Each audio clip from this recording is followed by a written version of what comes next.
Hello students, मेरा नाम है आशीष कपूर और मेरे चैनल का नाम है फिजिक्स बाय आशीष कपूर।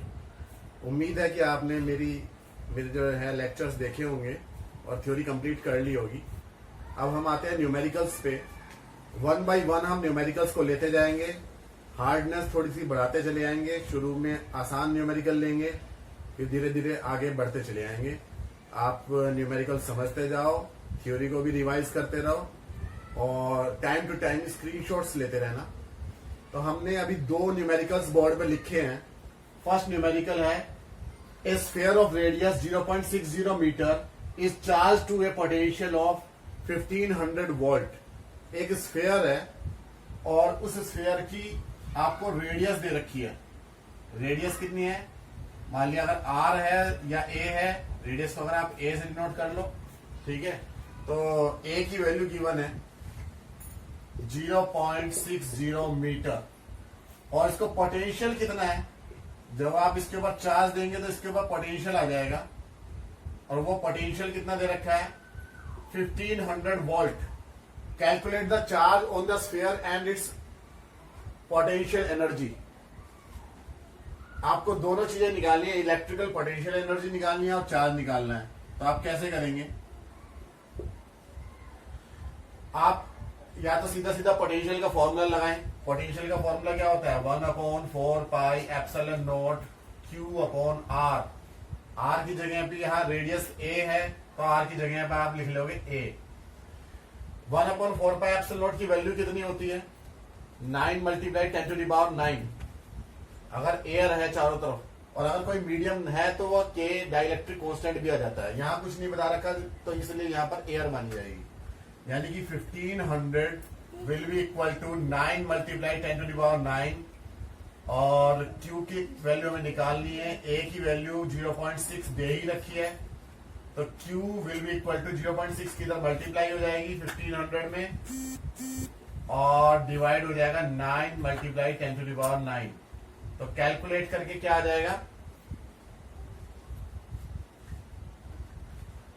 10⁻⁻7 कूलम। ये कैलकुलेशन करके आ जाएगा। तो ये इसके ऊपर चार्ज पता चल गया आपको। अब आपको क्या निकालना है? इसके पोटेंशियल एनर्जी। पोटेंशियल एनर्जी का क्या फॉर्मूला होता है? तीन फॉर्मूले होते हैं। हाफ QV, एक होता है हाफ CV² और एक होता है हाफ Q² और अपॉन C। ये तीन फॉर्मूले होते हैं। ये हमने जब डेरिवेशन की थी ये पोटेंशियल एनर्जी की, तब हमने प्रूव किया था। आप लेक्चर्स में देख सकते हो। तो चैनल पे जाओ और देखो ये लेक्चर। फिलहाल जो है आप ये देखो, ये तीनों में से कौन सा यूज करेंगे?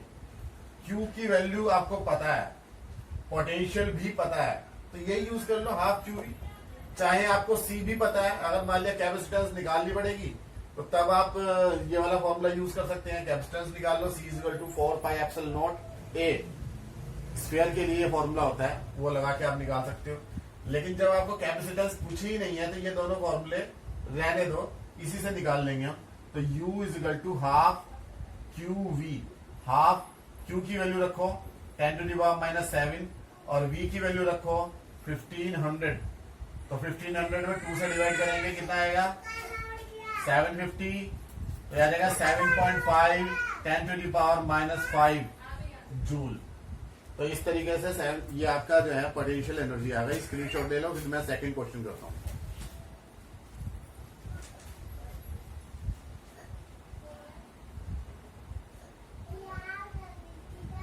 तो हमारे सेकंड न्यूमेरिकल में एक कैपेसिटर दे रखा है और ये एक बैटरी से कनेक्टेड है। बैटरी की पोटेंशियल दे रखी है 400 वोल्ट। कैपेसिटर की कैपेसिटेंस 50 माइक्रोफैराड दे रखी है और हमें क्या निकालना है? चार्ज कितना स्टोर होगा इस कैपेसिटर पे, वो हमें फाइंड आउट करना है। तो आप ये देखो, चार्ज के लिए क्या फॉर्मूला होता है? Q = CV। C = Q/V। इससे आ गया Q = CV, यानी कि 50 माइक्रोफैराड को पहले फैराड में बदल लो। 50 × 10⁻⁻6 फैराड। तो यहां पे आपने C की वैल्यू रख दी और ये V की वैल्यू रख दी 400। तो ये आ गया आपके पास में 20 इंटू 10⁻⁻⁴ यानी कि 2 मल्टीप्लाई 10⁻⁻3 कूलम, ये चार्ज इसके ऊपर स्टोर होगा। अब हमें इसकी पोटेंशियल एनर्जी फाइंड आउट करनी है। पोटेंशियल एनर्जी के 3 फॉर्मूले होते हैं, हाफ QV या फिर हाफ CV² या फिर हाफ Q²/C, और तीनों ही वैल्यूज हमें पता है Q, C और V की। तीनों में से कोई सा भी फॉर्मूला आप लगा के आप इसका पोटेंशियल एनर्जी फाइंड आउट कर सकते हैं। Thank you. तो नेक्स्ट क्वेश्चन पे हम आते हैं। इसमें नेट कैपेसिटेंस निकालनी है between points A and C। ये एक सर्किट गिवन है, ये फिगर बनी हुई आएगी एग्जाम में अगर ये आया क्वेश्चन इस तरीके का।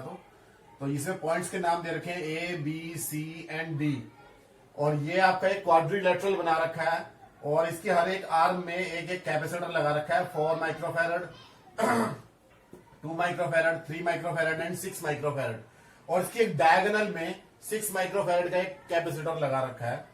तो इस तरीके के जहां एक क्वाड्रिलेटरल बन जाए और उसकी एक डायगोनल हो, तो कई दफा ऐसा होता है कि वहां पर व्हीटस्टोन ब्रिज का जो है प्रिंसिपल वहां फॉलो होता है। व्हीटस्टोन ब्रिज की क्या पहचान है और वो कैसे फॉलो करते हैं वो मैं आपको समझाता हूं। आप ये देखो कि ये 4 माइक्रोफैरड डिवाइडेड बाय 2 माइक्रोफैरड, अगर हम इसे C1 मान लें, ये C2 मान लें, और ये C3 और ये C4, अगर कहीं पर भी C1/C2 इज इक्वल टू है C3/C4, तो ये कंडीशन है व्हीटस्टोन ब्रिज की। यानी कि ऐसी कंडीशन में हम बीच वाले जो डायगोनल है उसके कैपेसिटेंस को हम छोड़ देते हैं, नेग्लेक्ट कर देते हैं, उसे हटा देते हैं बीच में से।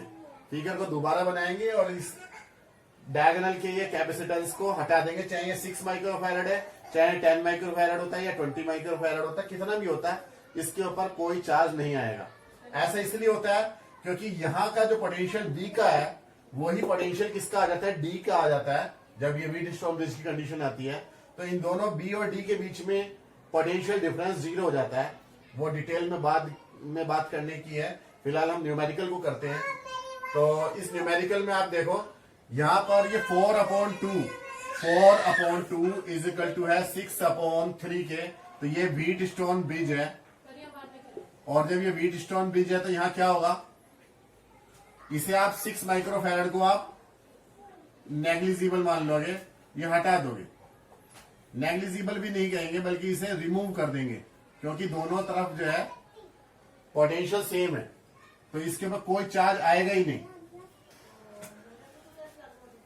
तो इसका एक दोबारा से सर्किट बनाते हैं। दोबारा से सर्किट जब बनाएंगे तो इसमें 6 माइक्रोफैरड को छोड़ देंगे, तो हमारे पास में क्या क्या रह जाएगा, 4 और 2। ये 4 और ये वाला 2, ये एक के बाद एक आ रहा है सीरीज में। नीचे वाला 6 और 3, ये भी सीरीज में, 4, 2, 6 एंड 3। और बिटवीन A एंड C हमें निकालना है, तो हम लिखेंगे 4 and 2 माइक्रोफैरड इन सीरीज।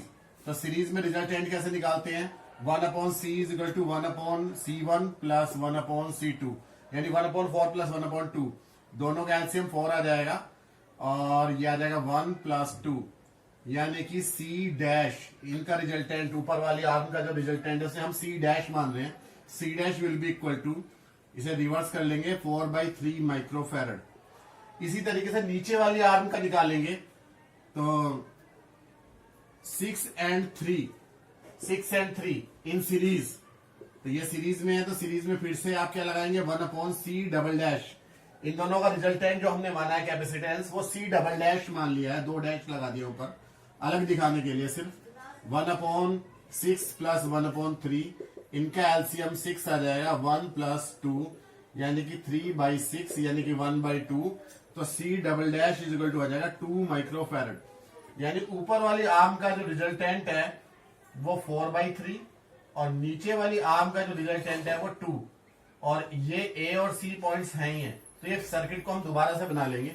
अब आप लिखेंगे कि ये दोनों किसमें है, पैरेलल में, 4/3 एंड 2 माइक्रोफैरड इन पैरेलल। और पैरेलल में क्या होता है, रिजल्टेंट कैसे निकलता है, इन दोनों को ऐड करके सीधा सीधा ऐड कर देंगे, 4/3 + 2 यानी कि 3 × 2 = 6 और 4 10/3 माइक्रोफैरड, ये रिजल्टेंट कैपेसिटेंस आ जाएगा।